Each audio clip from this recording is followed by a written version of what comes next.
नमस्कार, मी राजश्री।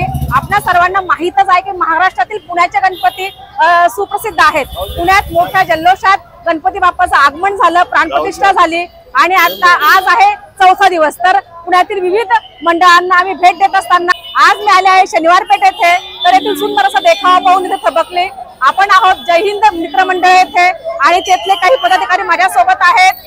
तर आपण आता बोलणार आहोत माननीय निलेश जोशी सर यांच्याशी, जे मंडळाचे अध्यक्ष आहेत। नमस्कार सर। नमस्ते। जय गणेश। जय गणेश। आपला देखावा खूप सुंदर आहे, आदिशक्ती इथे दिसतायत। तर या देखाव्याशी सर्वप्रथम जाणून घ्यायचं की आपल्याला म्हणजे हा देखावा सादर करावा असं का वाटलं? आमचं मंडळाची स्थापना 1951 सालाची आहे। या वर्षी आमचं मंडळ अमृत महोत्सवी वर्ष साजरं करत आहे। आमच्या येथे पारंपरिक तसं पाहिलं तर वैज्ञानिक देखावे आम्ही दरवर्षी बनवत आलेलो आहे। त्याचा आम्हाला पारितोषिक सुद्धा मिळालेलं आहे।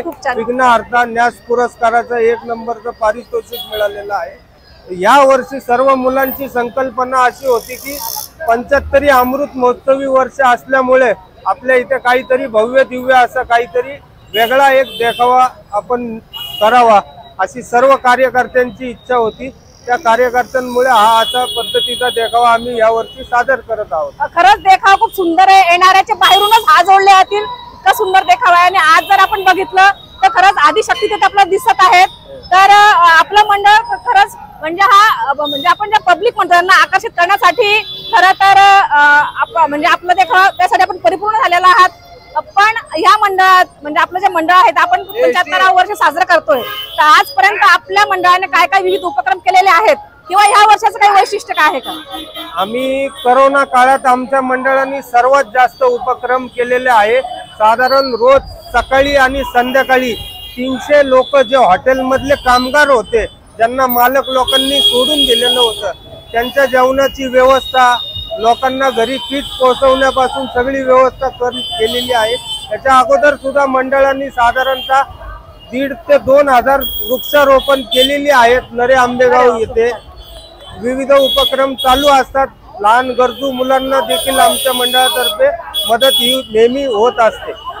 आणि या वर्षात आता काही वैशिष्ट्य आहे, कारण 75 वर्ष पूर्ण होत आहेत या वर्षी।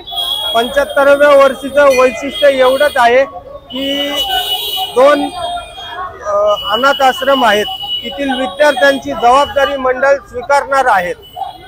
त्या विद्यार्थ्यांच्या पुढील भवितव्यासाठी मंडळ त्यांच्या पाठीशी खंबीरपणे उभा आहे। खूप छान। म्हणजे आपण फक्त म्हणजे समाज कार्य करत असताना खरं तर जे भावी पिढी आहे, जे आजचे तरुण आहेत, जे उद्याचे आधारस्तंभ आहेत, त्यांच्यावर आपलं मंडळ कार्य करत आहे।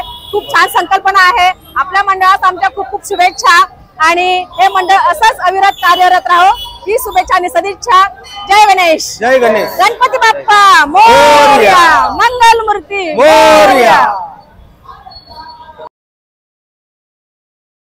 आता आम्ही मंदिरात प्रवेश करत आहोत। आपण बघू शकता किती सुंदर असा देखावा आहे। अगदी मनशांती मिळते।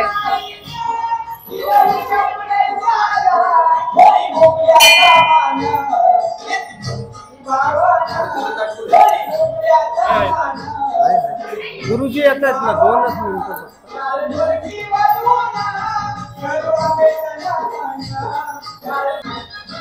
या आपण करून घेऊ, चला।